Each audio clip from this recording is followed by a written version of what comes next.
Today is April 9th. Welcome to Big Book Daily. My name is Rob. I am an alcoholic.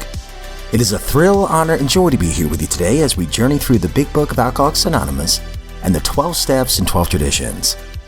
Today at the Big Book, we're on Chapter 6 in action. We'll read page 86. At 12 and 12, we're on Step 12. We'll read page 108. And of course, we'll read the 24 hours a day and daily reflection. So with that, hope you all are doing well this morning, my friends. It is Thursday, or as my friends like to call it, Friday Eve. We're nearing the end of our week. But the nice thing is, every day can feel like Friday, right? Because this is a 24-hour day program. So with that, let's go ahead and get to the good stuff.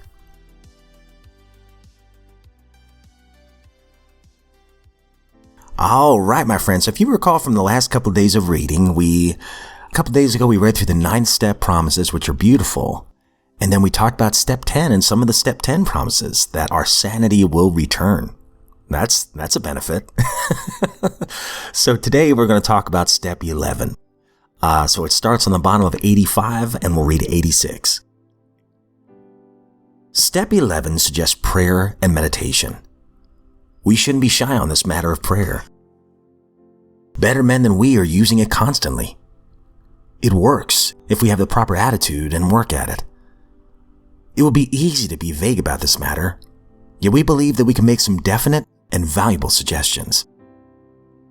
When we retire at night, we constructively review our day. Were we resentful, selfish, dishonest, or afraid? Do we owe an apology?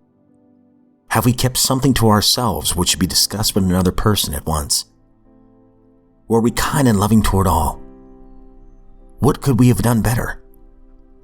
Were we thinking of ourselves most of the time? Or were we thinking of what we could do for others? Of what we could pack into the stream of life? But we must be careful not to drift into worry, remorse, or morbid reflection, for that would diminish our usefulness to others. After making our review, we ask God's forgiveness and inquire what corrective measures should be taken. On awakening, let us think about the 24 hours ahead. We consider our plans for the day. Before we begin, we ask God to direct our thinking, especially asking that it be divorced from self-pity, dishonest, or self-seeking motives. Under these conditions, we can employ our mental faculties with assurance. For after all, God gave us brains to use. Our thought life will be placed on a much higher plane when our thinking is cleared of wrong motives. In thinking about our day, we may face indecision. We may not be able to determine which course to take. Here, we ask God for inspiration, an intuitive thought or decision. We relax and take it easy. We don't struggle. We are often surprised how the right answers come after we've tried this for a while.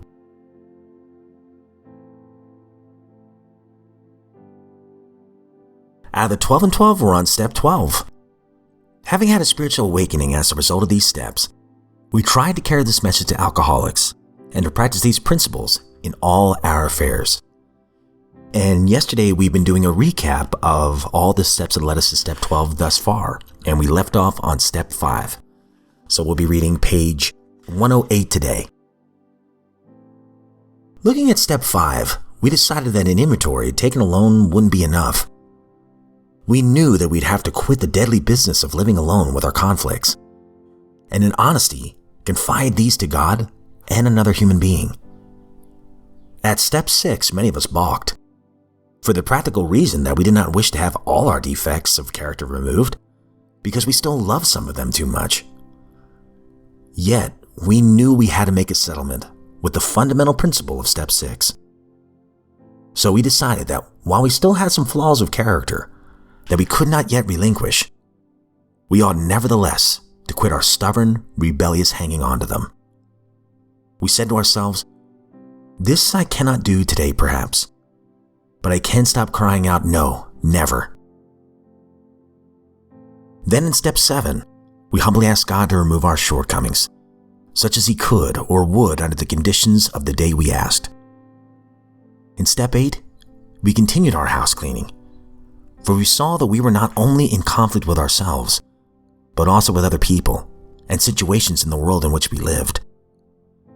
We had to begin to make our peace, and so we listed the people that we had harmed and became willing to set things right.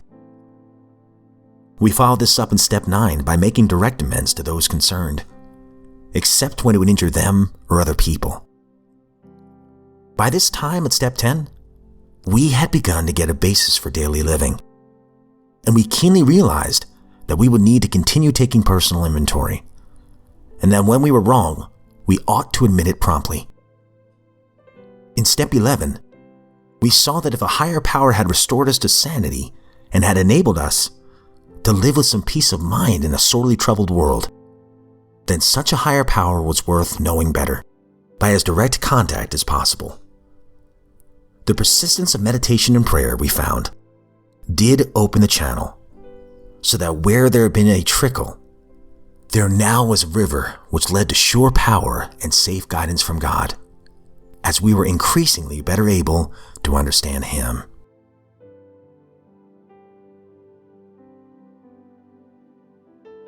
"24 hours a day, April 9th.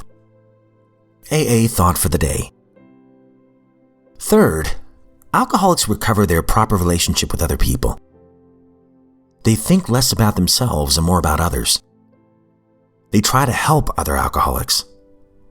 They make new friends so that they are no longer lonely. They try to live a life of service instead of selfishness. All their relationships with other people are improved. They solve their personality problems by recovering their personal integrity, their faith in a higher power, and their way of fellowship and service to others. Is my drinking problem solved as long as my personality problem is solved? Meditation for the day. All that depresses you, all that you fear, is really powerless to harm you. These things are but phantoms. So arise from earth's bonds, from depression, distrust, fear, and all that hinders your new life. Arise to beauty, joy, peace, and work inspired by love. Arise from death to life. You don't even need to fear death.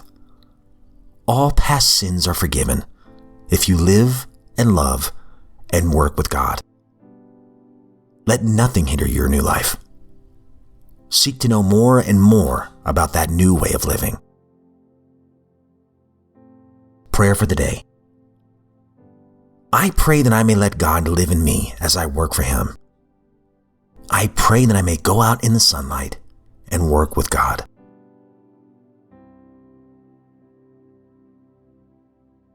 Daily Reflection, April 9th. Freedom from King Alcohol.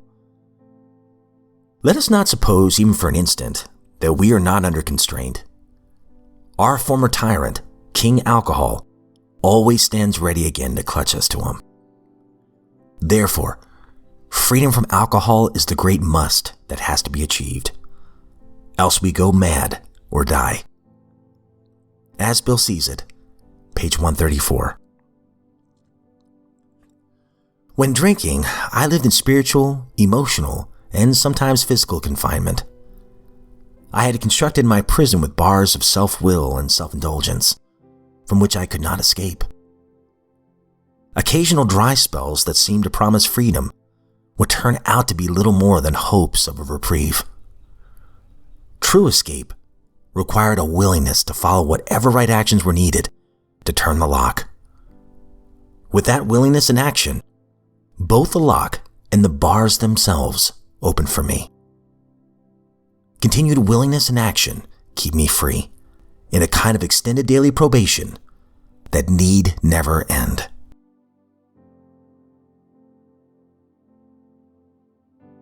All right, my friends, some beautiful stuff as always. Real quick about the daily reflection. I have learned that, and I guess that's where step 10, 11, and 12 come in. It's something I got to work on every day. If I rest on my laurels, here comes that old selfishness and self-centeredness, man. It doesn't go away. All I have is a daily reprieve contingent on the maintenance of my spiritual condition. And really, it's just turning my will over to my higher power every day.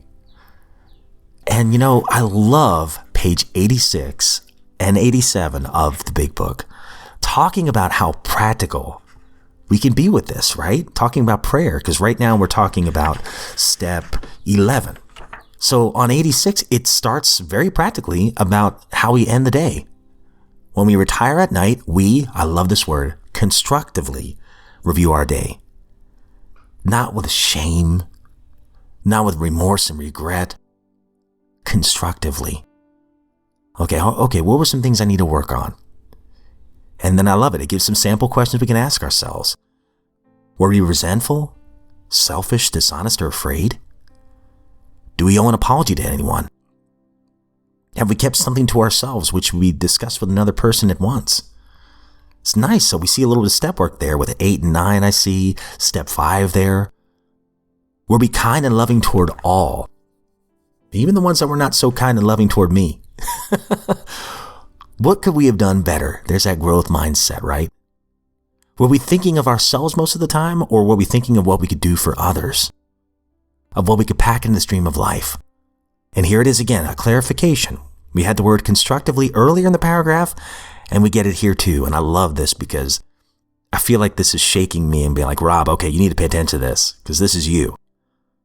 But we must be careful not to drift into worry, remorse, or morbid reflection, for that would diminish our usefulness to others. So if I'm beating myself up over the mistakes I made and I'm all in my head, trash talking myself, guess what? I'm still being self-centered. That is pride in reverse. All I'm thinking about is me. That is a waste of time. I could be out there helping somebody else. So how can I constructively review my day? How can I constructively right my wrongs and be a little bit better tomorrow? And I love this. After making our review, so now that I've thought about it for a little while, we ask God's forgiveness and inquire what corrective measures should be taken. So there's like step 6 and 7 right there. So we go to bed, we wake up the next day, we think about the 24 hours ahead, and even before we make our plans, it says before we begin, we ask God to direct our thinking. Especially asking that it be divorced from what? Oh, these biggies for me. Self-pity, dishonest, or self-seeking motives. Under these conditions, we can employ our mental faculties with assurance, for after all, God gave us brains to use.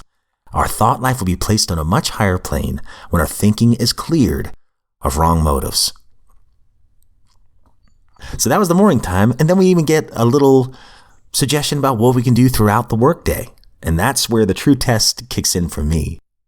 That's when all the fires need to be put out and things get hectic. Because I work with the public and it's pretty wild sometimes. But here it is. In thinking about our day, we may face indecision. We may not be able to determine which course to take. So when those hard problems arise, right? Even here we have a solution. Here we ask God for inspiration. So pray again. An intuitive thought or decision. I love this next line. We relax and take it easy. We don't struggle. I had to pause there for a minute. I always loved what Fred Rogers said. Sometimes the most important parts of any page of a book are the spaces between the paragraphs. Giving that time to think about that. And I'm going to read it again for me. Sorry, I hope you don't mind. We relax and take it easy. We don't struggle. When I pause and I think about that, all I think about is all the things that I worried about last year. I can't tell you one of them now. I have never starved. My wife has never starved. My children have never starved. And that's because the God of my understanding has always taken care of me. So with that tangible evidence, it'd be a little silly of me to worry about the issues of today. Because a year from now, Lord willing, if I'm still alive and the creeks don't rise and Katie don't bar the door, I may look back at this time and go, man, I don't know what I was so worried about. That all worked out. Everything worked out. I'm still here. I'm still on my 2 feet. My great shepherd's taking care of me. So I have to remember that throughout the day. Hey, it's easier said than done, though. Lord knows it's easier said than done. But that's something that I can practice today. Relax. Your higher power's got this, Rob. It's almost like he's putting his arm around my shoulder and going, hey, why don't you let me handle this? You just step back, Rob. I got this. You're just going to get in the way. But anyway, my friends, I hope that makes sense. I just love the practicality. I think that's a word. Practicality of these pages, right? So we got in the first paragraph, what we do when we retire at night, what we do when we wake up, what we can do throughout the day. I love this. And then it continues that a little bit on the next page that we're going to read tomorrow.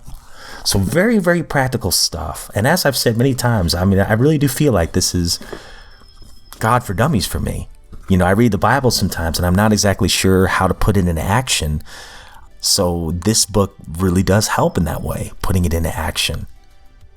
I don't know. And this is just Robology, but I do believe that this book is in many ways divinely inspired, but that's just me. But my friends, if you are sober today, I hope you know that you're a miracle and that those who love you are very proud of you, and you're giving a great gift to everybody around you. You're kind of shining a light as a safe harbor for others, honestly. And if you're not sober today, I hope you know that you're a miracle as well. Your story is not done yet, and you have great worth and value. Don't isolate.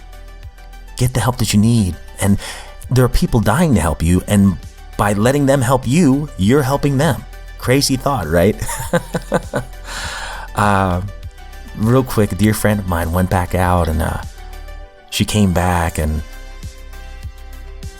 she isolated, and she really regretted that. Thankfully she's 50 some days sober now. I think the moral of the story is, you know, staying connected to people who care about you, who want what's best for you. It's a beautiful thing. But my friends, I rambled on way over. I'll hop off here, but I hope you have a great day. And if you're given another set of 24 hours, I sincerely look forward to seeing you right back here tomorrow.